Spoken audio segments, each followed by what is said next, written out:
A very shy girl, but she's the most powerful sorceress in the world. She defeated a legendary black dragon in complete silence, and now, her mission is to protect the second prince without anyone knowing. Will she be able to face the enemies? And the people as well. Our episode begins with this great battle, where we see a group in the desert trying to repel this attack. The great dragons were attacking them from everywhere, raiding them, but the mages created a protective barrier. This was all in the kingdom of Riddell, where the territory of Count Kerbeck faced these dragons for several years, because they were accustomed to it. The history of the Count's family is a history full of battles with dragons. They try to deal a fatal blow to it, but unfortunately it will not affect it. They are now trying to hit its eye directly, for if they hit its eye directly, the dragon will fall and will not see anyone in front of it, and thus they will cut off its head. The commander tells them to maintain their formation and steadfastness, no matter what happens. But here's something very strange happens, like an earthquake or a deafening blow that shakes the entire place. Everyone is now in a state of silence, waiting for what has happened. Are these the events of the end? Or is there something else bigger than the dragon? Is it the Antichrist? We do not know yet what the matter is, my friends. And it is only moments before the curtain is lifted on this giant dragon, more than 500 meters long. Everyone stood in a state of silence. Yes, it is a great disaster. This black dragon is surrounded by dragons as if they were flies to him. What do you think if the small dragons that are like flies to this black dragon were something humans could not deal with? So what do you think they will do to this black dragon? This dragon has appeared only twice in the history of the Kingdom of Riddell, and records indicate that many cities were completely destroyed by this red dragon. After that, we see the Count's daughter in the royal palace, whose name is Isabel, and her assistant tells her, "The danger is upon us, my lady. We must evacuate immediately." She told her that this is not permissible. My father and the knights are fighting, and as his daughter, it is unforgivable for me to abandon the people at this time, even if it costs me to fight with them. The scene shifts to that girl, whose name is Monica. Her assistant has brought her a lot of food, a lot of greens, carrots, tomatoes, and some things. She takes her inside and sees that the place is a sty. Many books, things like garbage. The chaos is rampant in the place. Then the little one tells her that 3 months ago, the eastern borders were attacked by dragons. I heard that many winged dragons appeared near the village, and what is more terrifying is that the leader of the winged dragons was the legendary black dragon, Worgen, and it seems that one of the 7 sages sent him there, but I have not yet found out who these mages are, who killed them. After that, Monica gives her some money because she brought her a lot of things, and the other thanks her for this much money, but it is too much. What exactly do you do, Monica? What is your job? Monica stammers and tells her, "I am an expert in mathematics, a mathematics teacher." The other tells her that a colleague of yours wants to meet you. Monica trembles because she doesn't want anyone to know anything about her. At that moment, she looks behind her, not wanting to see that person, and slams the door in his face. But he pushes the door open again. He seems like a very pushy guy. He enters forcefully and sits down as if it's his own house. Then he uses his powers and tidies up the entire place. We learn then that Monica is one of the 7 sages, the elite of the mages in the Kingdom of Riddell. She is the silent sorceress, my friends. A very beautiful girl, extremely shy and easily flustered. She finds it difficult to speak in front of people. As for this, we see her at the Minerva Institute, and we see her interacting with people while being very embarrassed, trembling, unable to even speak, as if she might lose consciousness in the worst cases. Naturally, she couldn't say anything. She was on the verge of failure when an idea came to her. If her nervousness prevented her from chanting in front of the examiner, then she would use her powers and her magic without incantations. This is an extraordinary thing that most people would try to overcome their fear of strangers and social anxiety, but Monica's thinking took a different and unexpected turn. Indeed, she extinguished the candle without speaking a single word, and so her talent grew. She was promoted quickly. After all this nice talk about Monica, we return to reality. The visitor speaks to her and says, "I see you are still wasting your talent, my wise colleague." This colleague is named Louis. He then orders his servant to cast a barrier spell so that no one can hear them, as if it were a private meeting room. Then Louis gets to the point and says that he came to visit her today because he has a request for her. "In fact, I was working as a personal guard for the second prince under secret orders from His Majesty the King," she said to him. "But aren't you a member of the first prince's faction?" he told her. "Yes, but I was assigned to guard the second prince for some reason. I have my own suspicions about the reason, but speaking of His Majesty's intentions based on guesswork is disrespectful, so I will say no more. What matters is that I was ordered to protect the second prince without his knowledge. His Highness, Prince Felix, the second prince, is studying at the Sardinia Academy, which is a boarding school. Trying to infiltrate the academy would be easier for me, but that doesn't seem plausible with my reputation and good looks to be suitable for undercover work. That's why I prepared this for you, a barrier that combines tracking and communication, equipped with a risk observatory and short-range physical and magical defense." Louis told her that this is a protective magical item that he designed carefully himself. This brooch, in addition to the other one he gave to His Highness Prince Felix, are identical, allowing him to monitor the prince's location and movements at all times. Monica told him that this is considered spying. He replied that it is normal for a person to follow the one he is assigned to protect. Monica becomes nervous because it is possible that he will be in trouble, I believe, if this matter is discovered. Louis told her that she seems to be very wise, but he would never harm a prince. Then he tells her about the brooch, that the king was the one who gifted it to the prince under the pretext that it was a gift, and it seems that it was broken the very next day after he gave it to him. Chris spent a whole week of continuous effort without sleep or fatigue, but it disappeared in just one day. And after the brooch was broken, he endured a lot, even being away from his beloved wife, in order to design this piece. Monica asked him if the prince was okay or not. He replied that he was fine. Despite his extreme fatigue, he gathered his strength and rushed to the academy, and when he arrived, they told him that nothing had happened, as they only said that the brooch was broken by accident. He then looked at Monica and told her that she must understand what he was trying to say. Monica replied that she didn't understand anything. He responded that he wanted her to infiltrate the academy and protect the prince in his stead. Monica becomes very scared, as she won't be able to do it. He replied that she was not a part of high society, unlike him. Even at official functions, she keeps her head covered and her gaze lowered so no one here knows her face. It would never cross anyone's mind that a simple girl like her belongs to the Seven Sages. Also, her talent for using silent magic is perfect for providing secret protection. Monica cries a lot because she doesn't want to do it. Louis then told her that it has been about 2 years since they joined the Seven Sages, and all she has done in that time is lock herself up here and immerse herself in paperwork. She replied that she killed a dragon 3 months ago. Louis interrupted her, saying that in the past 3 months he has killed 10 dragons, so he doesn't understand the point of her words. He then asked her to listen. She is one of the most powerful mages in the kingdom, and one of the Seven Sages, and she must realize that there are tasks that only she can accomplish. She replied that she only joined the Seven Sages as a backup. Louis didn't care what she said. All that mattered to him was that the king had entrusted him with the full responsibility of guarding the second prince, which meant that she had no choice but to agree to what he said. Monica is forced to agree. Louis relaxes and sits down to tell her the details. A few years ago, in the lands of Count Kerbeck, there was a girl with no family. The former Countess Kerbeck saw a resemblance between the girl and her late husband and decided to adopt her. The girl enjoyed the affection of the former countess and grew up in happiness and contentment. But the countess fell ill with a terminal disease and died. After the girl lost her guardian, she was hated by the count's cruel daughter and was forced to work as a servant. Then, when the count's daughter was accepted into the Serendia Academy, the girl was forced to accompany her as her maid. Monica becomes very sad for the girl. Then Louis tells her that she will play the role of this poor girl. Monica is shocked by this request and cannot answer him. Night falls and Monica remains as she is. Her cat tries to get her to talk to him. Monica speaks and tells him that she can't guard the prince. The cat told her that she should have simply refused all of this. She tells him that she can't do that because Louis would follow her wherever she went. His appearance is terrifying. The hard warts on the joints of his hands under his gloves frighten her. The cat asked her to look on the bright side. The prince must be very attractive. Then he told her that he loves books, and this is mentioned in Dustin Gunther's book, so he is fully aware of the matter. Monica hesitates, then tells him that the Seven Sages are not supposed to attend celebrations and the like. Isn't it assumed that the Seven Sages attend celebrations and the like? Haven't you seen the king before? Monica says that she always closes, her eyes out of shyness. Nero the cat then asks, and how will you protect this person if you don't know him? After that, we see Monica flying in the sky with Louis and Rains. They eventually arrive at Louis's house. Louis's wife examines her and thinks she is not well because her face is pale. Then Monica rests a little and seems to be in good condition afterward. She enters this girl's room, who scoffs at her clothes and makes fun of them because her clothes are worn out as usual.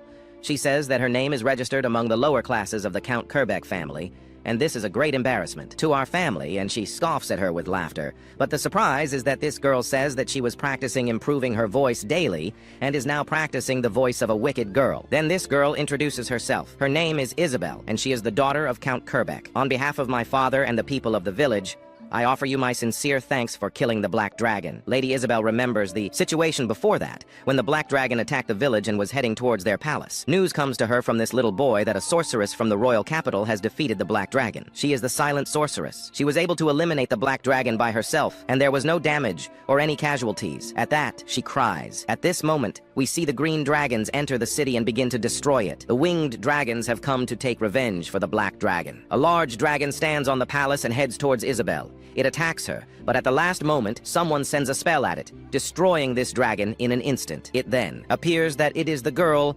Monica, the wielder of silent magic. This is a great advantage of this sorceress. Humans cannot control mana and magic without incantations, but this genius made the impossible possible. This great sorceress, Monica Everett, is one of the Seven Sages, the elite of the mages of the Kingdom of Riddell, and she is the first sorceress in history to create spells without incantations.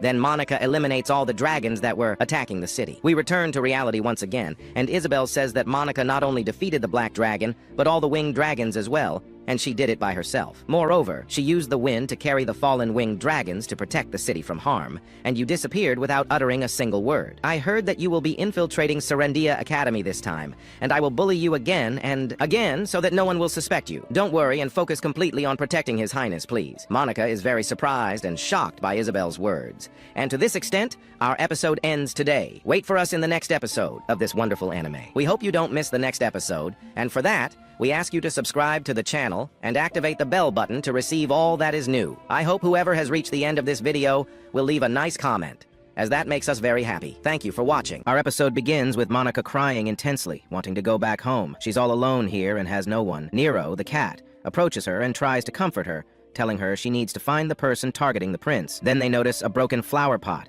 and Monica guesses it was thrown from above, likely the result of a wind magic spell. Monica heads into the academy to investigate the story behind the pot. She sees a group of girls speaking to another girl named Selma, mocking her because her fiancé, Aaron, might leave the school due to a sudden illness. One of the girls mockingly says she'll invite everyone to the next party at her house, which will be her engagement party with Aaron. Monica hides and listens to them. Then her friend Lana comes and takes her away. They walk toward the girls, and Lana politely asks them to let them pass. That's when the arrogant girl, Caroline, says smugly, "Well, isn't this Lana Colette from the newly rich Baron family? You should work on your manners. Don't you know my family is a far higher status than yours? Shouldn't you at least greet me first?" Lana gets angry and tells her to move aside so they can pass. She starts mocking her back, which enrages Caroline, who slaps Lana. Lana then bumps into Monica, who falls down the stairs. As Monica is falling, she considers using wind magic, but that would look suspicious. Instead, she chooses to use her magic on the stairs themselves to make them soft, so the fall won't hurt. She lets herself fall, then crashes into Vice President Cyril. She immediately apologizes to him, but he gently checks on her, asking if she's okay. Monica is surprised. He didn't scold her or get angry.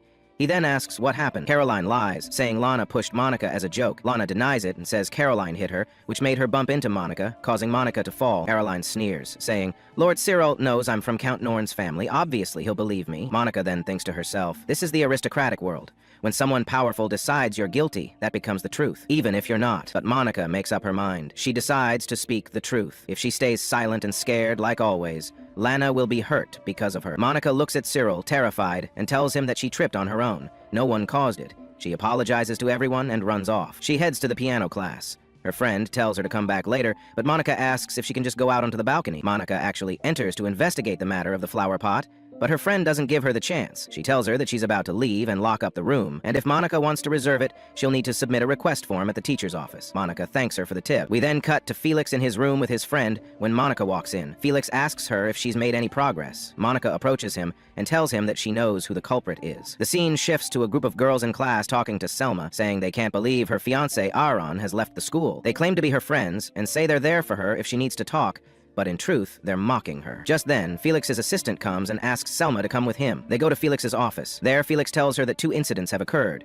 The falling banner before the entrance ceremony, and now the flower pot. He says Monica told him she was responsible for both. Is that true? He asks Monica to explain. She replies that the area where the banner fell has already been cleaned up, but she thinks she understands what happened with the flower pot. It was dropped from one of the balconies on the eastern wing, directly above the fall site. However, judging by the speed and how it shattered, as Monica is reading the details, someone interrupts her, telling her to skip the unimportant stuff. Monica continues, "Based on my calculations, it happened from the 4th floor. I checked who reserved Music Room 2 at that time." One of the girls says, "I didn't reserve it, I just went to water the plants." The issue is that Monica and the other girl, Charlotte, look very similar. There's not much of a difference in their height or build. Then Monica remembers. The balcony railing is high to prevent people from falling, and the flower pot had been flipped over. Monica, frustrated, asks, "Do you think I stood on the pot to reach over the railing? It was just there by coincidence." Then Charlotte speaks. "I noticed you're wearing gloves today. When I saw you in the infirmary, I noticed how soft and pale your fingers were. The reason you didn't wear gloves before was because they got dirty when you moved the flower pot. I found a pair of dirty gloves in a trash bin near the music room. They were embroidered with your initials." The other girl gasps, stunned that her secret was exposed. She collapses to the floor and says, "It's true. Yes, I did it. I did everything. The flower pot, the banner, even the student council budget. I fooled Aaron, but I don't want anyone to hurt him. Please protect him. Don't take my fiancé from someone who has nothing." Afterward, Monica asks Felix, "Mr. Felix, what will you do with that girl, Selma?" He replies, "This was an attempted assassination at the royal palace. Her entire family could be sentenced to death." That's what I'd normally say. but given the circumstances, it's probably better if she voluntarily withdraws from school, citing illness. He returns to updating his records. Monica notices something odd in the files and says, "These records are inconsistent." Felix looks up. "What? You noticed that so easily? Do you know how to read accounting records too?" She answers, "Yes, I actually do. I rearranged the numbers to make sense of them, but the execution was sloppy." He responds, "Bravo, well done. If you don't mind, would you help me go over the financial records?" She beams. "Seriously? This is the happiest day of my life, working with you." Felix replies, "Great. I'd be happy to have you around. And for that reason, I'm officially appointing you as the student council treasurer." Monica faints from sheer joy. Later that night, she's sitting with the cat, Nero. He says to her, "Stay calm, will you? Stop being so stunned. This is real. Power is given to whom he wills, and taken from whom he wills." She weeps with joy and says, "Thank God. I ended up as the student council treasurer. I can't believe this." The prince told them that he had asked Monica to review the fifth-year records from last year, and she completed the task within just 2 hours during their absence. He then asked her for her opinion on the finances. Monica replied, surprised, "I was shocked at how carelessly such a large sum of money was being managed." Cyril shouted at her for daring to speak to His Highness in such a manner. Monica returned to her room in tears. She wished to go back to her mountain cottage. She didn't want to stay here anymore. Meanwhile, we see Cyril investigating the records related to the incident. This student had only just transferred here, and now she was already the student council treasurer. Cyril kept digging through the records and eventually found that Monica was right, and that the handwriting really was hers. But suddenly, he felt a sharp headache and had to go to his room to rest early. The next morning, we find Isabel yelling at Monica, demanding to know how someone so shameful to their family could serve on the student council. She also accuses Monica of managing to earn His Highness's favor. Then, sarcastically, she congratulates her on being appointed the student council treasurer. Monica was completely confused, not understanding what was going on, especially when she saw that Isabel had broken all the teacups. Isabel told her that they had only used cups that were already a little chipped anyway. When Isabel noticed Monica had changed her hairstyle, she asked her maid to do the same for her. The maid replied that she would give her matching hairstyles during the holidays because only evil ladies would want to copy the hair of the girl they're bullying. Later, Monica headed to the room where she takes her lessons.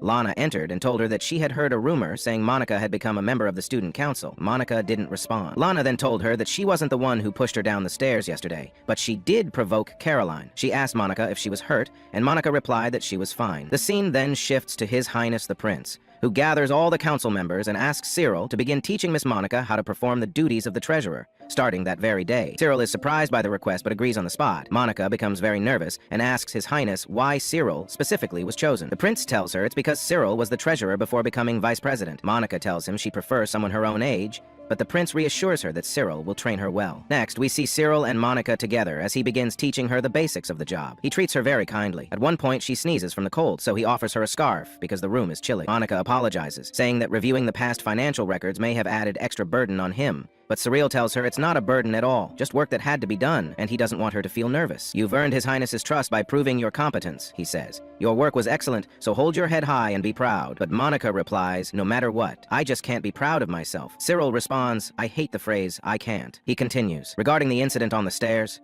I questioned the students nearby and discovered the truth. Caroline was the culprit. She has received a strict warning and will submit a written apology. Your evasive behavior delayed the uncovering of the truth." Monica thinks to herself, "He's such a kind person. I'm amazed someone like him exists, even among nobles." Later that evening, we see Cyril walking through a hallway. He says to himself, "Helping Monica with the treasury has delayed me. I need to deliver these accounting documents to Professor Thornley right away." But as he says that, he suddenly stops, shocked and afraid. Who is this professor, and why is Cyril so worried about meeting him? We'll find out in the next episode, so make sure to subscribe to the channel and turn on the notification bell to stay updated with everything new. Our episode today begins with Ms. Rin as she approaches the Silent Witch and tells her, "I have a very urgent message from Mr. Lewis." The message reads, "I am Lewis Miller, and I am happy to announce that I will become a father." She doesn't finish speaking before the cat gets angry and says, "I don't want to hear this. I don't need to know this information." But she continues, saying, "It seems Mr. Lewis is overjoyed, and this is our most important news." The cat gets angry again and says to her, What? That was the most important news? It's such trivial news." After that, the Silent Witch opens a letter. The message says, "I realize your inability to convey information verbally, so write down your important updates on this paper and give it to the young lady before you, Rin." Then Rin calls to the Silent Witch and says, "Look at this window. There's an excessive amount of ice mana coming from behind the boys' dormitory. We don't know what the problem is." Elsewhere, we see Krail walking in the forest saying, "I have to tell them." "What do you want to tell them, Krail?" he says. "The one responsible for forging the financial records. but he falls to the ground and cannot continue. At that moment, something strange happens as the mana in his chest glows. He screams in pain and ice increasingly fills the area. Rin, the silent witch, and the cat come out to see what is happening. Perhaps this man is suffering from mana overflow, a condition that makes the body absorb mana beyond its capacity. Those who suffer from it usually wear magic tools to help them discharge the excess mana. The situation is very dangerous for that man. We have to do something now, or he will die. The cat runs at great speed, then tries to help, but he is blown away like a feather in the wind. Here, the silent witch steps forward. Shots of ice are fired at her, but she deflects them. She dissipated the massive ice blade in a single moment. Yes, my friends, she controls everything. A strong girl, a wise mastermind. Then she directs a huge, fiery energy, like a fire dragon, towards the ice. It wraps around it directly and detonates it. Yes, she is the silent witch. That power, that might, is possessed by no one else. The man was deliriously muttering, remembering his mother and father. He remembered his father who had passed away and visiting his grave. But he had been harsh with his mother, treating her cruelly every day. Shortly after, his father died due to his alcoholism. I was trying to ease my mother's burdens in any way I could. I want to overwhelm her with happiness by any means, as she is all I have left in this world. He runs to her, telling her, "The Marquis Hune family wants to adopt me. They are a very wealthy family, and I want to do all of this for you so I can provide for you." We return to reality again, and Krail awakens from his coma and says to the silent princess, "Give it back. It's very important." She returns it to him, and he falls into a coma again. She tells her, "He is safe now. I have added an extra spell to him because his condition is unnatural, and also anyone could control him. But if he uses it well, it could become a real source of power for a great magician. I don't want him to consider it a curse." Then she orders Nero to take care of him, and they leave quickly. Then the silent princess explains to Rin what happened. Lord Krail's condition was not just mana poisoning, but more like symptoms of mental manipulation. We must find the cause. So Monica goes to that man, who says to her, "What brought you here? Did you forget the rules about going out without permission? It is none of your business, and you shouldn't be doing this." She said to him, "There is a matter of great danger. What are you doing with those things?" "I have memorized all the numbers in the documents I reviewed." He asked her, "What exactly do you mean?" She recalls the student council's accounting records, which had been chaotic for some time. But 5 years ago, the forgery methods became more sophisticated, and the amount of embezzled money increased. It started the year you became the student council advisor, sir. At this, the man gets angry, grabs her hand, and turns on her, saying furiously, "Magic research requires a lot of money." He then casts a spell on her. Monica understands that he wants to manipulate her mind, but she informs him that it will never work on her. To her, it's utterly trivial. She then shatters the spell with complete ease. The man is stunned by her power and intelligence, saying, "What? What are you doing? Are you rewriting my magic formula? This is impossible. How can a girl like you devise such a perfect formula without any chance or words? Stop it! Stop!" She then powerfully reverses the spell on him, its effects set to last for about 24 hours. He then gets up and says, "Why am I here?" He picks up the book and says, "Ah, that's right. I have to return these altered documents to the student council. Cyril Ashley realized I tampered with them just by looking at the handwriting. Erasing his memories wasn't enough. Maybe I'll resort to brainwashing next. But wait, what about the student council president?" After that, a pig appears and snatches the book from him. "What? What is a pig doing in this place? Maybe I'm dreaming." Then the pigs multiply and begin to descend and swarm him. In the end, we find that it is Monica casting the mind manipulation spell on him. She says, "Oh my, I overdid it with this magic and I can't control it." Rin comes to her and says, "Leave it to me, I'll handle it." They then hear the man yelling, "Pigs! Get these pigs away from me!" A few days later, the school was buzzing with talk that Professor Thornley had been arrested while researching black magic. Monica hears the talk, but says nothing, as she already knows everything. Another student tells her one of the 7 sages is the one who arrested Professor Thornley, and also informs her that it seems Lewis Miller was the one who did it. The scene quickly shifts to a lord who says, "It seems Cyril has recovered as well." A man disguised as a lizard reports to him, "Lord Ashley's condition resulted from mana poisoning. Someone probably carried him to the boys' dormitory, but so far, even though I was following the matter closely, I couldn't identify that person." Eyeing the treasurer, the lord asks, "Commander Lizard, are you worried about her appointment as treasurer? She doesn't seem like an ordinary person. I'm also surprised she didn't fall into the trap I set for her. It's true, she didn't even touch the keys that were next to her, nor the valuable materials in the student council room. I was watching her day and night from several angles. I, Mr. Lizard, can do these things with great precision." The lord wondered. "Perhaps she's a spy sent by Duke Clockford, or maybe an assassin targeting my life." Mr. Lizard told him, "Sir, do not joke about such matters. It won't escalate to that." The scene shifts to Monica. Overcome with sleepiness after working so much, she dozes off at her desk. Lord Krail enters and takes the quill from her hand. He then says, "What small hands, just like the ones that were placed on me, or that gave me the necklace. But, my friends, it really is her, though he knows nothing." At that moment, the prince enters, and Krail is surprised to see him, He pretends he was trying to wake the girl up, saying to her, "How can you sleep during your work shift?" He then shakes her and says, "Hey, wake up now!" But she was completely dazed. The prince offers her some sweets, but she mumbles a few words that embarrass Krail, who had been secretly corresponding with her through letters. She says to the prince, "Congratulations on your wife's pregnancy. I will get you a suitable gift." Krail becomes flustered and deeply embarrassed in front of the prince, telling him, "Don't believe her, she's probably just talking nonsense." Louis becomes annoyed. His maid asks him if something is wrong. Louis tells her, "No matter how many times I read this letter, the first part is good. She deserves praise because she was the first to congratulate me. And this girl's joining the student council is an exceptional achievement." The maid informs him. The silent witch wasn't assigned to guard the second prince. The magical protection item she stayed up all night to create was easily shattered by the second prince, and so she became furious, Sir Louis. And now, you're taking your anger out on the shy, silent witch. I've heard you're a disturbed person who enjoys bullying the weak. Louis tells her, "Everyone misunderstands me. Bullying the strong is more fun than bullying the weak." She replies, "You're tormenting the silent witch with these words. It seems you truly enjoy bullying a weak person like her." The silent witch believes she only became one of the 7 sages as a last resort. Louis says, "I wonder about that fact, and I want to confirm it for myself. I pride myself on being a special kind of genius, and I'll tell you one thing for sure, that girl is a monster. I realize her true purpose is to secretly observe the second prince. The second prince is a competent man who has gained trust both inside and outside the country. He also has the support of Duke Clockford, the most powerful noble in the land. It's understandable that he's seen as a future king, but he remains an enigma. The second prince is a very cunning person who cannot be outmaneuvered with direct methods. And as I told you, I want to bully the strong." The scene then cuts to Elliot, who is very angry because he is dealing with the fallout from the Professor Thornley incident every day, which is very frustrating. We see the other members with him. Ciro says, "After the misconduct of the former treasurer and the arrest of the student council advisor, trust in us has been greatly shaken. From now on, we must be much more careful and carry out our duties diligently." We see Monica presenting reports to the prince, Cyril. He asks for her permission to go greet the club presidents on her behalf. She gets very scared and embarrassed by this, as she is extremely shy, as we know. Cyril tells her that he will accompany her. He then says, "After observing Monica's honesty and extreme diligence at work, I believe she is the best person to be the treasurer." Monica accepts with joy, delight, and pride. And with this happy ending, our episode today concludes. Wait for us in the upcoming episodes of this wonderful anime. But we ask you to please subscribe to the channel and activate the bell icon to receive all that is new. Our episode today begins with Ms. Rin as she approaches the silent witch and tells her, "I have a very urgent message from Mr. Lewis." The message reads, "I am Lewis Miller, and I am happy to announce that I will become a father." She doesn't finish speaking before the cat gets angry and says, "I don't want to hear this. I don't need to know this information." But she continues, saying, "It seems Mr. Lewis is overjoyed, and this is our most important news." The cat gets angry again and says to her, What? That was the most important news? It's such trivial news." After that, the silent witch opens a letter. The message says, "I realize your inability to convey information verbally, so write down your important updates on this paper and give it to the young lady before you, Rin." Then Rin calls to the silent witch and says, "Look at this window. There's an excessive amount of ice mana coming from behind the boys' dormitory. We don't know what the problem is." Elsewhere, we see Krail walking in the forest saying, "I have to tell them." "What do you want to tell them, Krail?" he says. "The one responsible for forging the financial records." But he falls to the ground and cannot continue. At that moment, something strange happens as the mana in his chest glows. He screams in pain and ice increasingly fills the area. Rin, the silent witch, and the cat come out to see what is happening. Perhaps this man is suffering from mana overflow, a condition that makes the body absorb mana beyond its capacity. Those who suffer from it usually wear magic tools to help them discharge the excess mana. The situation is very dangerous for that man. We have to do something now, or he will die. The cat runs at great speed, then tries to help,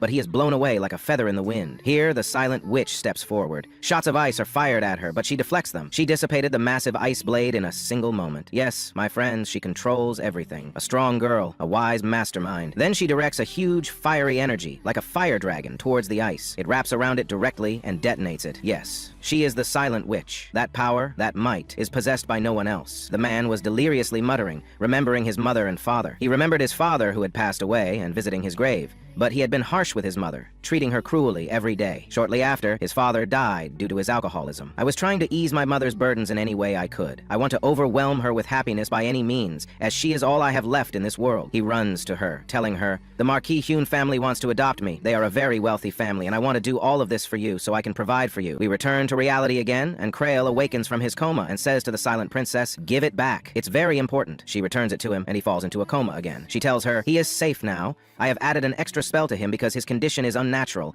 and also anyone could control him. But if he uses it well, it could become a real source of power for a great magician. I don't want him to consider it a curse." Then she orders Nero to take care of him, and they leave quickly. Then the silent princess explains to Rin what happened.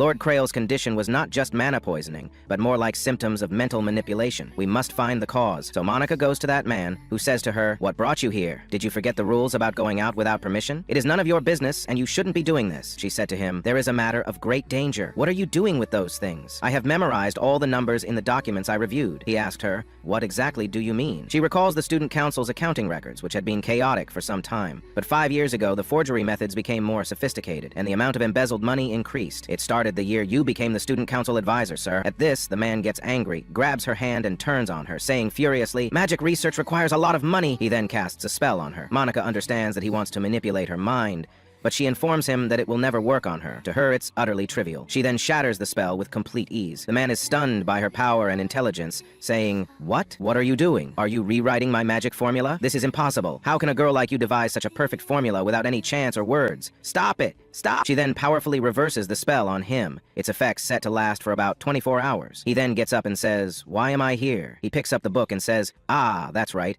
I have to return these altered documents to the student council. Cyril Ashley realized I tampered with them just by looking at the handwriting. Erasing his memories wasn't enough.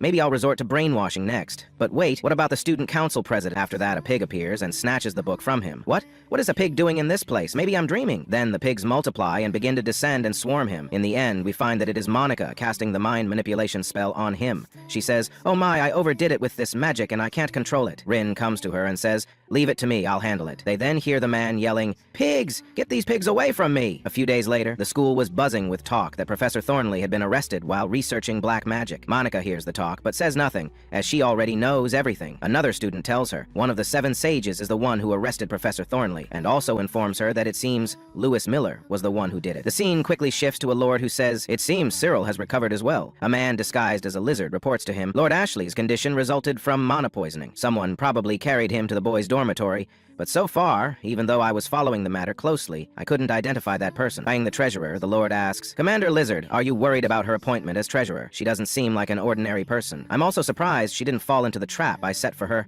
It's true, she didn't even touch the keys that were next to her, nor the valuable materials in the student council room. I was watching her day and night from several angles. I, Mr. Lizard, can do these things with great precision." The Lord wondered. "Perhaps she's a spy sent by Duke Clockford, or maybe an assassin targeting my life." Mr. Lizard told him, "Sir, do not joke about such matters. It won't escalate to that." The scene shifts to Monica. Overcome with sleepiness after working so much, she dozes off at her desk. Lord Crail enters and takes the quill from her hand. He then says, "What small hands, just like the ones that were placed on me, or that gave me the necklace. But, my friends, it really is her," though he knows nothing. At that moment, the prince enters, and Crail is surprised to see him. He pretends he was trying to wake the girl up, saying to her, "How can you sleep during your work shift?" He then shakes her and says, "Hey, wake up now!" But she was completely dazed. The prince offers her some sweets, but she mumbles a few words that embarrass Crail, who had been secretly corresponding with her through letters. She says to the prince, "Congratulations on your wife's pregnancy. I will get you a suitable gift." Crail becomes flustered and deeply embarrassed in front of the prince, telling him, "Don't believe her, she's probably just talking nonsense." Louis becomes annoyed. His maid asks him if something is wrong. Louis tells her, "No matter how many times I read this letter, the first part is good. She deserves praise because she was the first to congratulate me. And this girl's joining the student council is an exceptional achievement." The maid informs him. The silent witch wasn't assigned to guard the second prince. The magical protection item she stayed up all night to create was easily shattered by the second prince, and so she became furious, Sir Louis. And now, you're taking your anger out on the shy, silent witch. I've heard you're a disturbed person who enjoys bullying the weak. Louis tells her, "Everyone misunderstands me. Bullying the strong is more fun than bullying the weak." She replies, "You're tormenting the silent witch with these words. It seems you truly enjoy bullying a weak person like her. The silent witch believes she only became one of the 7 sages as a last resort." Louis says, "I wonder about that fact and I want to confirm it for myself. I pride myself on being a special kind of genius, and I'll tell you one thing for sure, that girl is a monster. I realize her true purpose is to secretly observe the second prince. The second prince is a competent man who has gained trust both inside and outside the country. He also has the support of Duke Clockford, the most powerful noble in the land. It's understandable that he's seen as a future king, but he remains an enigma. The second prince is a very cunning person who cannot be outmaneuvered with direct methods. And as I told you, I want to bully the strong." The scene then cuts to Elliot, who is very angry because he is dealing with the fallout from the Professor Thornley incident every day, which is very frustrating. We see the other members with him. Ciro says, "After the misconduct of the former treasurer and the arrest of the student council advisor, trust in us has been greatly shaken. From now on, we must be much more careful and carry out our duties diligently. We see Monica presenting reports to the prince, Cyril. He asks for her permission to go greet the club presidents on her behalf. She gets very scared and embarrassed by this, as she is extremely shy, as we know. Cyril tells her that he will accompany her. He then says, after observing Monica's honesty and extreme diligence at work, I believe she is the best person to be the treasurer. Monica accepts with joy, delight, and pride. And with this happy ending, our episode today concludes. Wait for us in the upcoming episodes of this wonderful anime, but we ask you to please subscribe to the channel and activate the bell icon to receive all that is new. Our story opens in the city, where a sudden and terrifying event has just unfolded, the appearance of a giant monster. Far from the chaos, Monica used a viewing spell to get a clear look at the distant behemoth. Beside her, Nero seethed with anger. He was less concerned with the immediate danger and more incensed that the dragon's rampage would surely disrupt his plans to procure a meal from the local shops. Just then, a lone wizard appeared soaring through the sky. He directed a powerful strike at the creature, only to be stunned when the spell had no effect whatsoever. Deftly dodging the monster's retaliatory swipe, the wizard flew higher. From their vantage point, Nero wondered aloud, why doesn't he just attack from the safety of the sky? Casting two spells at once, like flying and attacking, is incredibly difficult, Monica mused. But Nero was quick to point out, not for you it isn't. The scene shifts back to the wizard, who prepared for another assault. This time, however, he was not alone. As he unleashed his spell, Monica, from her distant perch, secretly lent her own immense power to his. The combined magic struck the monster with devastating force. As smoke billowed from the impact, Monica fired a second, precise spell of her own, finishing the creature for good. In the aftermath, city guards rushed to thank the heroic wizard. It was just a lucky strike, he told them modestly, deflecting the praise. Elsewhere, Monica finally relaxed. Nero, your head is heavy, please move. I carried you this entire way. You owe me a reward. I want chicken. Monica wondered if any shops would even be open, but Nero, observing the resilient townsfolk, remarked that humans were tougher than they looked. Monica, however, still saw herself as anything but tough.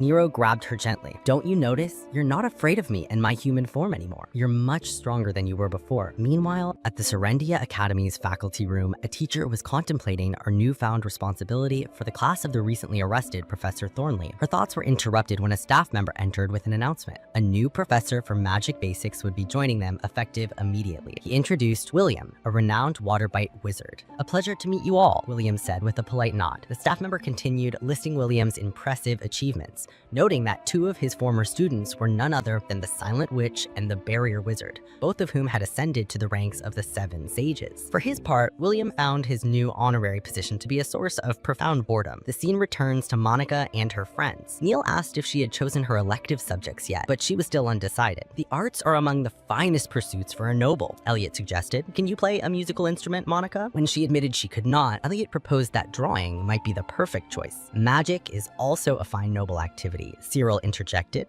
I've been assigned to advanced practical magic applications. A friendly debate sparked between him and Elliot over which pursuit was superior. Cyril, you have a beautiful singing voice, Felix said, cutting through their argument. Cyril, flustered, demanded to know when you'd ever heard him sing. I heard you in the records room when you thought you were alone, Felix replied with a smile. You were quite skilled. I hope you'll let me hear you again sometime. Mortified, Cyril mumbled an excuse about retrieving papers and made a hasty escape. Felix then turned to Elliot. I've heard you play the violin, Elliot. Perhaps you and Cyril could perform a duet for me one day. Elliot politely declined. Felix then addressed Monica. What about magic as an elective? It has a certain mathematical elegance to it. Monica, flustered and unsure how to answer, recalled a piece of advice from her friend Louis. If you're asked a question and don't know the answer, just say you'll think about it. Would you like me to show you what the class is like tomorrow? Felix offered kindly. Okay, I'll think about it. Excellent. I'll pick you up after your class tomorrow. Felix left Monica stunned by the unexpected arrangement. The following day, Felix was escorting Monica through the academy halls. As they walked, they encountered Neil and a boisterous new friend of his. Your Highness, the friend exclaimed upon seeing Felix. My name is Glenn. It's an honor. He enthusiastically introduced himself and shook the prince's hand. Monica introduced herself, and Glenn greeted her with an equally, if not overly firm handshake. He then produced a bag of roasted chestnuts, offering them to Felix and Monica as a token of friendship. Neil, embarrassed by his friend's lack of decorum, urged him to show more respect. I heard an earth dragon appeared in the town of Kree. They say a passing wizard defeated it. Glenn, were you by any chance involved? Not at all, Glenn declared loudly. Monica was taken aback, knowing full well that Glenn was the wizard who had fought the monster. What elective are you attending, Monica? Glenn asked. As usual, Monica struggled to speak. Felix stepped in. I've brought her to observe the magic basics class. As it turned out, Glenn and Neil were heading there as well. Inside the classroom, Monica hoped to remain unnoticed. That hope was shattered the moment the new teacher, William, entered the room. It was her old mentor. Her heart leapt into her throat. Felix explained they were there to observe, and William, citing his poor eyesight, asked the 3 prospective students to sit wherever they pleased. To Monica's immense relief, he didn't seem to recognize her. William began his lecture, outlining the 3 pillars of a skilled wizard. As he spoke, Monica felt a deep sense of embarrassment, as if his words were directly directed at her. He emphasized the importance of mathematics and casting precise, reliable spells, citing the Silent Witch as a prime example, which caused Monica to shrink further in her seat. His final point was on mana manipulation, a technique that could allow one to use magic even without a deep understanding of formulas, albeit at a lower quality. Then he produced a mana measuring device. Placing his hand upon it, a blue light emanated, indicating his affinity for the water element. Now it's your turn, he announced. Glenn was first, eager to see if his mana level exceeded 150, the rumored threshold for joining the 7 sages. Neil scoffed at the idea. Monica, meanwhile, thought to herself that her own mana had measured 202 the last time she checked, and it was still growing. Neil went first, registering a respectable score of 96 with an earth affinity. As Glenn stepped forward, brimming with confidence, Monica tried to discreetly slip out of the classroom. Stop, William's voice called out, freezing her in place. Do I know you from somewhere? At that exact moment, Glenn placed his hands on the device. It flared with incredible power before cracking under the strain. Professor, I think it's broken, Glenn shouted. As William turned his attention to the damaged instrument, Monica seized her chance and fled. Once she was a safe distance away, she stopped to catch her breath, her mind reeling. Glenn's power? It must have exceeded 250. Only 2 of the 7 sages possessed that level of mana. On the other hand, a quiet sound from an adjacent room caught her attention. Peeking inside, she saw students engrossed in games of chess. Elliot appeared at her side. Welcome. Do you enjoy chess? Monica, still flustered, denied knowing him, but Elliot gently guided her inside. Don't be shy. I can teach you. As they set up the board, Monica asked a simple question. What do you do to win? Elliot chuckled. You simply capture your opponent's king. Think of it as waging a war. This sparked Monica's analytical mind. If it's a war, which piece is the wizard soldier? That would be the bishop, I suppose. Warrior monks of old were said to use magic. Monica's subsequent questions about battlefield logistics and troop formations surprised Elliot and the other onlookers with their tactical depth. The goal is simply to defeat the king, Elliot clarified. That seems very easy, Monica concluded, her confidence piquing the interest of everyone in the room. They began to play, and Elliot soon found himself in a difficult position, marveling at her natural talent. He saw a path to victory using a special move, castling, but he hadn't taught it to her yet. With a trembling hand, he executed the move. That's called castling, Elliot explained. You can only do it if the king and the rook haven't moved and the path between them is clear. Then I have lost, Monica said immediately without a hint of disappointment. It's impossible to win if that is an official move, she apologized, admitting that facing a human opponent introduced far more variables than she had anticipated. Just then, the club's faculty advisor approached, and after Elliot introduced her, she warmly invited Monica to join the chess club. That night, back in her room, Nero followed Monica in a daze. So, which classes will you choose? He prodded. Monica was overwhelmed. She couldn't possibly join Magic Basics with Professor William teaching it, but she had to select 2 electives. The next day in the student council room, Monica was happily practicing chess.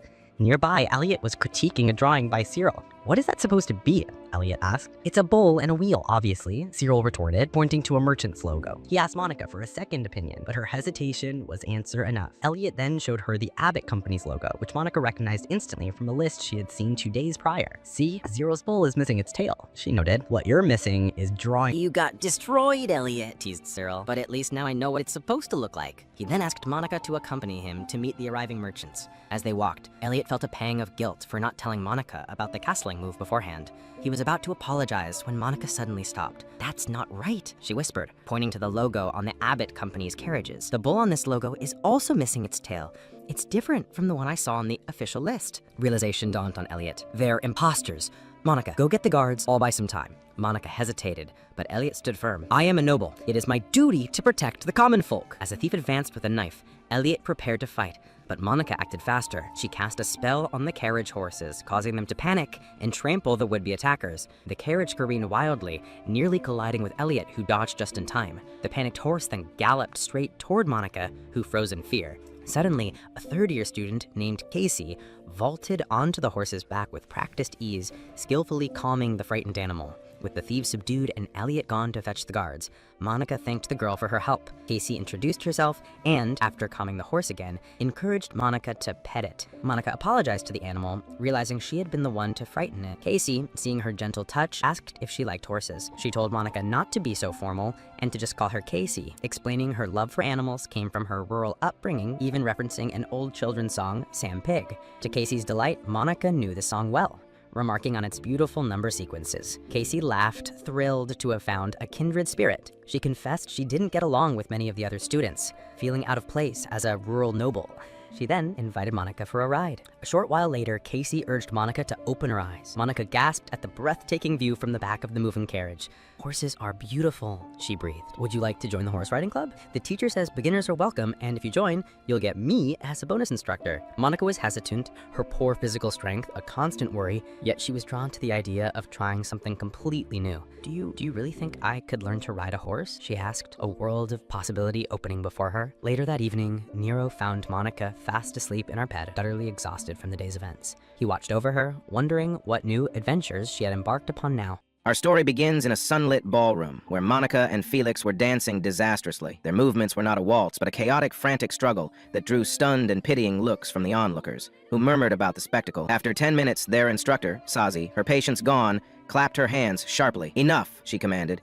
You must get this right before the retest. As of now, I am switching your partners. You will rotate until you master the routine. As Monica felt a wave of exhaustion, a graceful student named Lana approached. It looks like you could use a little help, she offered with a calming smile. Elsewhere, the school's headmistress, initially worried about the students' seriousness, peeked into the practice hall and was pleasantly surprised to see them, including a focused Monica, rehearsing diligently. Later, the students had an audience with the prince. He greeted them warmly, saying, "There is no need for such worry. You will all succeed." His gaze found Monica, who was staring at her feet in shame. He gently tilted her chin up to meet his steady eyes. "You," he said with undeniable conviction, "will rise to meet my expectations." His words, a statement of faith, struck a chord deep within Monica. "I will do everything in my power to be worthy of your belief, Your Highness," she vowed. "I will begin by deconstructing the music itself." A fellow student, Cyril, advised her, "Try to feel the dance with your body, not just your mind." That evening, in her room, Monica's small cat, Nero, spoke to her mind. "I saw everything," he thought. "Is dancing a competition to see who steps on their partner's feet the most?" Monica sighed. "You fool, it's not like that at all." Her brief levity faded. "The prince's expectations are so high. I cannot let him down." Her thoughts drifted to her brilliant scientist father. She remembered his passion. "I want to rise to the expectations of all humanity, Monica. If we can understand the equations that make a person human, we can save countless people." Pride and sorrow washed over her. Her father had been a hero, curing diseases and saving lives. Yet the world he sought to save grew jealous, slandered his name, and ultimately took his life. And I, she thought with fiery determination, in my own quest, have stumbled upon something just as miraculous. Magic without the need for an incantation. I must honor his memory. I must give it my all. She leaped to her feet. I just need to practice the dance a little more. In that instant, a soft light enveloped Nero. His form shimmered and grew until a tall, elegant young man with familiar feline eyes stood in his place. "Do you require my assistance, my lady?" he asked in a deep baritone. Monica stared, speechless. "Yes," she breathed. "But you don't know how to dance." He gave her a confident smile. "I am a fast learner. I will practice with you." For more than 3 hours, they danced in the moonlight. Nero was a natural, his movements fluid and graceful, a perfect complement to hers. When they finished, Monica's body ached, but her spirit was soaring. The next morning, Monica arrived for the final test. Her muscles protested, but her mind was sharp, filled with confidence from her practice with Nero. The instructor gathered them, warning, "This will be the most challenging test you have faced." After the dance exam, Monica met with her clever friend. "I will help you succeed, Monica," her friend said, "but we must also think of the tea party. The most critical rule is that you cannot bring the same type of tea as someone else at your table." "Who are you sitting with?" "My table is Lana, Colette, Casey McGruff, and one other girl whose name I don't know," Monica replied. Her friend's eyes lit up. "Excellent. Do not worry, I will personally guarantee that you have the most unique and perfect tea prepared. The day of the party arrived. As Monika's friend prepared her special blend, a woman with lustrous, jet-black hair became the center of attention. Preparing her tea with immense arrogance, she cast a disdainful look at the others. "This," she announced loudly, "is the rarest and most expensive tea of the season. Its leaves are harvested under a full moon from a single mountain peak." She smirked. "None of you could possibly hope to procure anything that could ever compare." Her words hung in the air like a declaration of war. "She is the most annoying one here and doesn't fit the mood," Claudia retorted. "If she really thinks she's worth wasting words on, she's mistaken." Then she asked them if they knew of the silent sorceress. When no one answered, she informed them that the sorceress had mastered magic without incantations at only 15 years old. While studying at Minerva, she developed over 20 new magic formulas, despite being known for never attending any academic lectures. Furthermore, she didn't say a single word at the ceremony where she was appointed as one of the 7 sages. Monika was stunned by her words, because she was the sorceress her friend was talking about. She hadn't been able to speak from her intense anxiety, so Louis had given the speech on her behalf. Claudia continued, telling her friend that she should read up on the sorceress to get an idea of her personality. "She is so intelligent and wise. She must have realized the value of silence." This made Monika feel even more ashamed, because she wasn't wise, as Claudia claimed, just a shy introvert. Then Claudia delivered the final blow. "The real name of this silent sorceress is Monika Everett, just like our friend Monika." She turned to Monika and said, "You haven't said a word since you arrived. Perhaps you don't want to waste your words on fools." Monika fled from them, using the excuse that she was going to get them tea. In the kitchen, she thought to herself, "Did my friend figure out that I'm the silent sorceress?" She tried to distract herself from the thought and looked for her tea, only to find it thrown in the garbage. At that moment, her friend Casey came to check on her, having noticed how stressed she was. When Casey saw the tea in the trash, she asked if Monika had a backup. Monika replied that she had nothing. So Casey gave her her own tea. Monika hesitated, as she would be serving the same tea as someone else, but her friend reassured her. "The most important thing is that we are all happy." Back at the table, Claudia and Lana were clearly not getting along. Casey returned, and they asked about Monika, who had gone after her for help. Soon after, Monika arrived with coffee. They were surprised, as she had gone to get tea. With great nervousness, she explained that she wanted them to taste her coffee, insisting it was delicious and that they would like it. When everyone drank it, they found it was indeed delicious. There was no bitter aftertaste. They had never had such a smooth coffee before. Monika explained, "The longer it takes to brew coffee, the harsher its flavor becomes. Using this pot, you can brew it much faster." Claudia replied that she understood her point. "But," she added, "presenting something unexpected isn't a bad thing. But this is a tea party. Drinking something other than tea is out of the question." Monika answered, "I just wanted to share something I truly love with my precious friends. So I am the one who doesn't fit the mood the most." Hearing this, Lana happily drank her entire cup, as she loved the coffee. After the tea party ended, Monika and Casey were walking together. Casey said she was finally done with the tea party, and now only had to pass the dance retest. Monika grew more anxious, not knowing what to do, but Casey reassured her. "I'll help you, just like I always do." At that moment, the prince and his aide entered. He told Monika, "I am not so cruel as to pin all my hopes on you and then simply abandon you." His aide then told her, "You should be grateful for His Highness's limitless generosity." The prince says to Cyril, "I don't recall inviting you. Did you finish all your work early today? Or did you not intend to attend Norton's training from the beginning?" Cyril replies, "I am your Highness's aide." Then Cyril turns to Glenn and says, "According to the head of general affairs, Maywood, your dancing performance is very weak." He then asks Norton to dance with her, and everyone is mesmerized by the beauty of their dancing together. Norton thinks to herself, "I know where his behavior is headed. For some reason, this isn't the Lord Ashley I know, but all the numbers in his body still indicate that he is Lord Ashley." Sorreo speaks harshly to the girl. "Did you see that? That's how you lead a lady? I'm relieved you're back to your old self," Norton tells him. He informs her, "In a couple's dance, everything depends on the man's skill in leading." The prince then says to Dudley, "Learn the art of leading from Cyril. I will take care of Norton." The prince dances with her, but she is reluctant. He tells her, "You were dancing more naturally when you were with Cyril." She replies, "I was just surprised by how differently Lord Ashley was behaving then, and it was over before I realized it." "Don't think about the steps right now," he says. "Just walk naturally while talking to me. When I look at your eyes up close, I see a faint green hint in them, like sunlight filtering through a dense forest. I've never seen that look on your face before." Monika notices his brooch and says, "The engraving looks amazing up close. It could be used as a reflective barrier. Usually these barriers are weak, but by using a polyhedron, first you must adjust the refractive index. After they finish dancing, everyone applauds them, saying, 'Your performance was wonderful. You danced beautifully.'" Monika, happy, says, "The engraving on your Highness's brooch reflects the light so beautifully." While I was contemplating the reflectivity, I stopped thinking about unnecessary things. Everyone is surprised. The prince asks, "So, talking to me was an unnecessary thing?" She replies, flustered, "I didn't mean that. It's just that I danced well thanks to your Highness's beautiful brooch." And that's how today's episode of this anime ends. Wait for us in the upcoming episodes. If you liked the video, don't forget to subscribe and activate the bell icon to receive all our new content.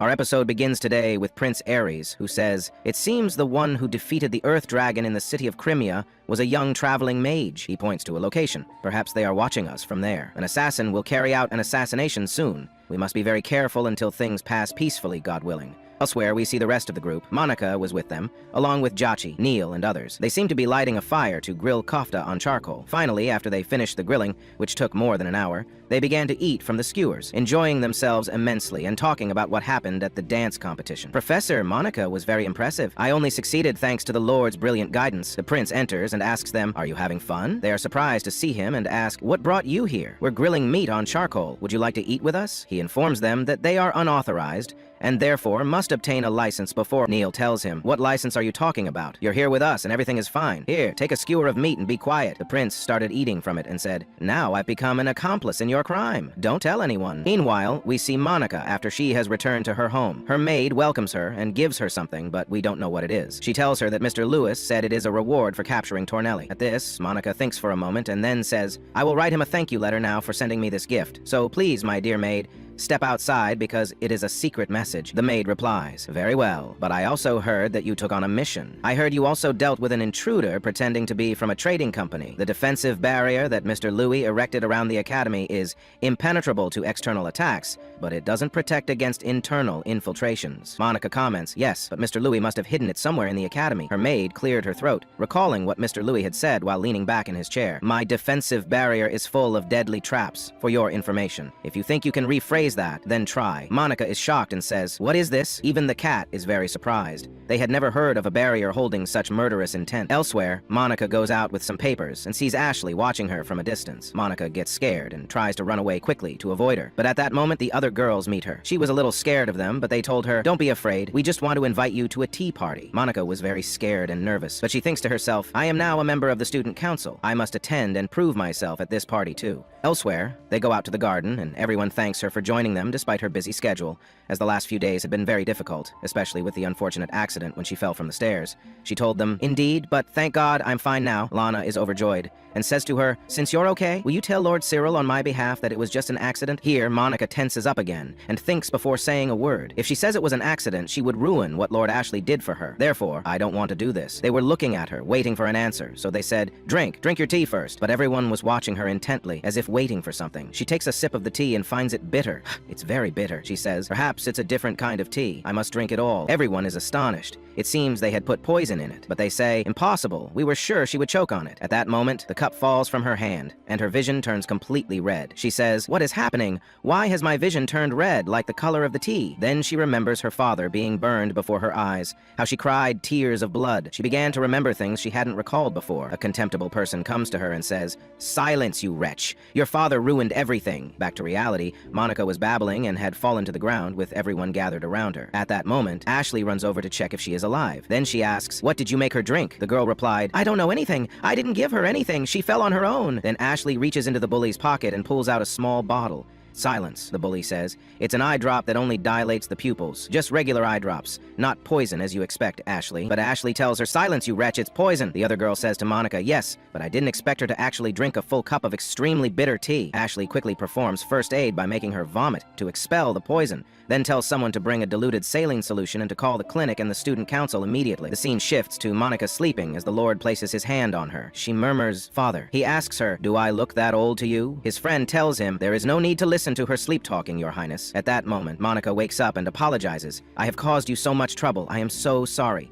I thought I could at least handle a tea party." She was crying bitterly. "Even though I'm a member of the student council, I'm incapable of doing anything right. I'm truly sorry." Lord Cyril comes up behind her, lifts her, and says, "Raise your head. You should only bow to God." Then he helps her back to bed to rest. He told her, "Don't do that again. Don't you dare get out of bed. If you do it again, I'll tie you to it." At that moment, Claudia Ashley arrives and asks, "What is all this commotion?" They tell her that Monica was trying to get out of bed. "But in any case, you are a true hero. By God, if it weren't for you, she would be dead by now. Thank you so much." Ashley says, "Okay." Here, Lord Cyril intervenes. "You should be more cheerful when you speak to the prince." She replies, "What do you mean? Are you saying I'm a dog or something? He says, no, forget it, let's go, the patient must have a headache from us. The two of them leave while Ashley stays with her. Then she talks to her about the poison. The poison could have been instantly fatal if your body couldn't handle it.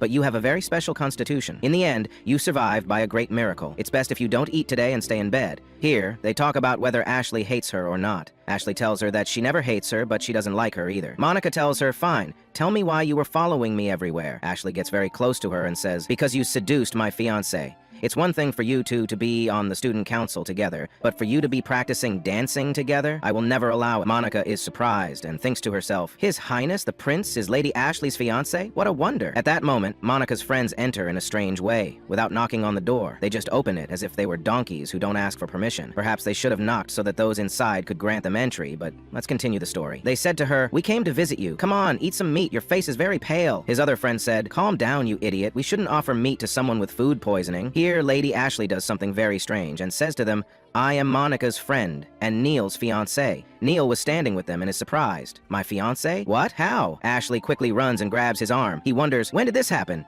Is it possible that my father arranged it with her father? That's also possible. Then she looks at Monica and says, look, Monica, don't we make a cute couple? Monica was extremely bewildered. Her stress level was very high, and she was making strange gestures because she had thought Ashley was the fiancé of the Lord, or the prince she had danced with. But the truth was different. At that moment, their other friend enters and is surprised to see Ashley like this. Elsewhere, we see the prince and his follower thinking about Monica when she was apologizing to him, saying, forgive me, I failed at everything. Meanwhile, the scene shifts to those murderous girls who wanted to kill Miss Monica, first with their stupidity before their poison. Perhaps their father will handle everything, but it will also involve a very large fine and a huge ransom, because it is a major, premeditated crime of attempted murder. Then the Lord enters and calls for Miss Caroline. He said to her, let's hear what you have to say. Go on, speak. I'm listening carefully. She stammers and says, it's just a misunderstanding, not a murder attempt. It was just a prank. He said to her, a prank? You consider putting poison in your classmate's drink a prank? You truly are a despicable and trashy person. She said to him, it's not poison. I just put regular eye drops in it for her. I heard they are used as a stimulant. I did it for her own good. She's always shy and lacks confidence. Prince Cyril speaks up and says, according to Claudia, the drops are intended for use in eye surgery. If this wasn't an assassination attempt, then what is it? She told them, hypothetically speaking, I didn't know it was such a dangerous medicine, Your Highness. You have to believe me. Then she starts to cry, deceitfully. He said to her, all right, so you played a prank, ignorant of its true nature? She told him, exactly, that's what I did. She got it from a traveling merchant. It's a medicine that greatly enhances beauty. Then she asks the girls to drink the tea. Her friend takes her cup, and when she drinks it, she feels pain. She understands that Isabel put poison in her tea. Isabel mocks her, telling her that despite her bad manners, she should be praised for finishing that disgusting drink out of respect for being a guest at her party. However, she says this behavior is inappropriate in front of His Highness the Prince. Then she says she will inform her father about this incident, as someone with the name Norton almost fell victim to poisoning. She knows that the Kirbeck family has a close relationship with Lady Caroline Norton's family. Prince interrupts her and tells them that this could indeed become a big problem. No one other than the Mirbeck soldiers is capable of repelling the dragon raids in the east. If they can't rely on them, they will have no choice but to send troops from the capital. He then wonders whether the Norton region will hold out until their forces arrive or not. The poisoned girl replied that they are greatly mistaken and that she never intended that. Isabel retorted that her reckless actions would lead to the destruction of her homeland, and that's how things work in high society. Now, when you return to the dormitory, make sure to tell all your friends about this, so it may be a lesson about what happens to those who antagonize the family of Count Kirbeck. Then we see Isabel with her maid as they walk among their friends. The assistant asks her if she is sure this is a good idea. Isabel replied that she has made her decision. If one gets used to someone, it is natural for them to have enemies. If she shows them the consequences of messing with the Kirbeck family, no one will dare to harm Monica. She had made a deep vow in her heart to the Silent Witch, who saved Kirbeck and swore to dedicate everything she has to repay her kindness. The maid tells her that she can add another bed in her room, and Isabel agrees. She asks her to prepare the bed immediately, as they cannot properly care for her in the attic room. And so, Monica spent a whole week receiving care in Isabel's room. Then we see Monica in her room, having become much better after Isabel fed her various foods, as she had been very thin anyway. At that moment, Rin comes to her, telling her that she is the envoy who has completely forgotten her age. Monica asks her how long she has been here. She replied that she has been here since she was about to write a thank you letter to Mr. Louis. Monica apologized and told her that she was staying in Lady Isabel's room, had been poisoned and was recovering. Rin asked her why the Silent Witch, guardian of the second prince, was nearly dying from poisoning. Monica cannot answer her. And so ends today's episode. The episode begins with the silent princess, Monica, as her maid gives her a secret letter and tells her, "This letter used to reach you daily during your absence." Monica is surprised and asks, "Who sent it?" Her maid tells her that someone placed it under the door. She then reads the messages and sees that someone is telling her, "I hope you are eating well. I wish you a speedy recovery." She thinks to herself, "That's Lana's handwriting," then hugs the letters, feeling very happy. The B. Scene shifts to Monica with Ashley eating. Ashley says, "I've never been to a place like this before. Where is this place?" They tell her, "It's a good place to eat, and since we are friends, we invited you here at our expense for a good fish meal. In this place, they eat grilled river fish." Then they wonder what they will go see at the school festival. Ashley says, "I'll stay in my room until the ceremony starts because Neil is busy all the time, so he only has time during the day. I won't schedule my participation in the school festival." Her friends try to convince her. "But the school play is the main event at the school festival," Lana tells her. "I'm the one in charge of the costumes, and there are fireworks during the show this year. They'll be showing one. How about the three of us go watch it together?" They chatter, and we listen and watch what they will finally come to. They are now talking about horseback riding, embroidery, and the school festival. Yes, my friends, these are strange things, but these are girls. Their minds are always empty. Then they leave. But at that moment, Mr. Cyril comes and calls out to Miss Norton and tells her that they need help moving some items. "Come on, you must come to the East Gate after classes." She asks him, "Is this for the school festival?" He tells her, "You'll find out later, but His Highness the Treasurer, Howard, will be in charge of the fireworks, and the Treasurer, Graham, and the Public Affairs Officer, Miud, will be in charge of the costumes." Ashley says, "How careless of you to leak the Student Council's plans to an outside party. What's the problem exactly?" Ashley starts to think and says, "Neil, Bridget, and Graham will be in charge of things together. This is going to be a huge mess, and things will be difficult." She starts to whisper to her friends, especially in Monica's ear, telling her, "Don't speak ill of your brother. He is very good and is doing his work, so I respect and admire him." The scene moves outside, and the merchants have finally arrived. The prince tells his servant, "Would you please show them the place because I need to prepare for the reception inside." Meanwhile, Cyril is with Monica and tells her that the person in charge of the theater design is supposed to come to inspect the items. But Casey, who is a member of the historical research team, the theater design team, interrupts them. Then a flashback comes, and we see Lana arguing and saying, "The official got into a heated discussion with the team, so now I have come in his place." Everyone was working, things were going well, and in a moment it was very painful. Perhaps it was the moment that could have cost Casey's life, but at the last moment Monica intervenes and uses her hidden magic to save her from the heavy wooden planks. Casey was extremely stunned until Mr. Cyril arrived and said, "What's wrong? Is everything okay? Take her to the clinic quickly and I'll clean up the place." Indeed. She takes her and apologizes for causing a lot of problems, but the rope looked as if it had signs of being cut. I calculated the time it took for the rope to snap. It must have been between 5 and 15 seconds, but thank God it passed without harm. She then looks at Casey and says, "And you're the one who cut the rope." Casey says, "It seems I've been found out, but I'm indeed the one who did it. I was targeting you with the wood because I hate you. I didn't expect it to fall on me, but in the end, he who digs a pit for his brother will fall into it." Monica says, "You're lying." The other tells her she is not lying. She has hated her since their first meeting. Monica presses her, "What are you hiding from me?" The other replies, "Do you remember when someone spilled your tea at the party? I did that too. In my previous school, the rest of the students would often hide my things, so I never write my name on my belongings. That piece of paper you saw me folding, I did that." At that moment, Neil comes to them from the window and says, "Hurry, there's a strange mana signature in the western warehouse, the fire type. It absorbs and compresses all the surrounding mana. It's a spiral," as Monica says. Then she asks Casey, "Are you planning an assassination, you idiot? Are you planning to assassinate His Highness the Prince?" The scene quickly shifts to the prince with Ms. Mabel. She says to him, "Sir, about the matter I told you about a few days ago?" He replies, "You mean my playing the role of the king in another scene? I'm sure I already rejected the role." Ms. Mabel suggests that he play the role, but he refuses, considering it an obstacle to the student council's duties. The little lizard on his shoulder says, "Ms. Elian is one of the candidates to be your fiancé, sir." His Highness the Prince says, "I don't care about all that. I have to become a king, even if others describe me as a puppet of Duke Crawford." The scene then shifts to Casey, pointing her weapon at Monica and saying, "I will not allow the puppet of Duke Crawford to become a king, because if that happens, Duke Crawford will start a war with the Kingdom of Landor, and the second prince, the puppet, will not be able to stop it." When I heard about the appearance of an earth dragon in the town of Harem and its defeat by a passing wizard, I felt jealous. We have no money or soldiers, and the dragon ravaged our land and our people. Despite that, this country never tried to help us, and Landor came to our rescue secretly. You can't imagine how grateful we are. Duke Crawford wants to wage war with the Empire. He is planning to invade Landor. which is located between the Empire and the Kingdom of Riddell. How can I forgive them? Monica asks her to stop this spiral flame, but Casey refuses. Even if I'm tortured, I won't let anyone move from here, not any of you. And since you are also a member of the student council, Monica starts to cry and says, if I don't do something, I will never forgive myself. If proving my worth in the student council is Monica, the council treasurer's duty, then this is my duty as a member of the Seven Sages. She tells her friend Nero, who is next to her, I will attack the academy. When the academy is under an external attack, the protective barrier of Lewis is activated. I want you to find the activation point of the barrier. Monica tries to do that, but Casey tries to attack her with her knife, but Nero stops her. She tells them it's no use at all. The spiral flame will explode at any moment now, and you won't be able to do anything. Monica tells her, I can stop it, and what you're saying is not true. Monica continues to clatter until she reaches this flame to stop it.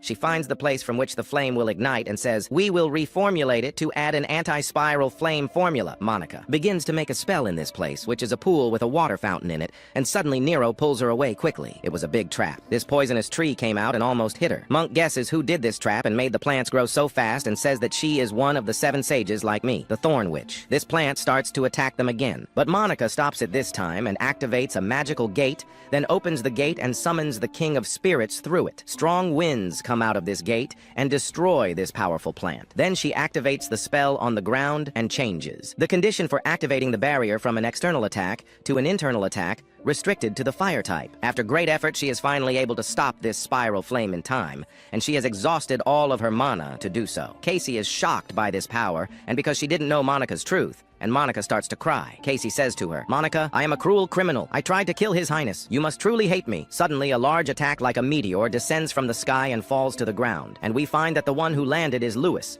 and he landed with his servant. His barrier was acting strangely, and he came to check on it. When he saw Monica, he knew that she was responsible for it, as she is a friend of his from the Seven Sages. With this, our episode today ends. Wait for us in future episodes of this anime, but please subscribe to the channel and activate the bell button to receive everything that is new.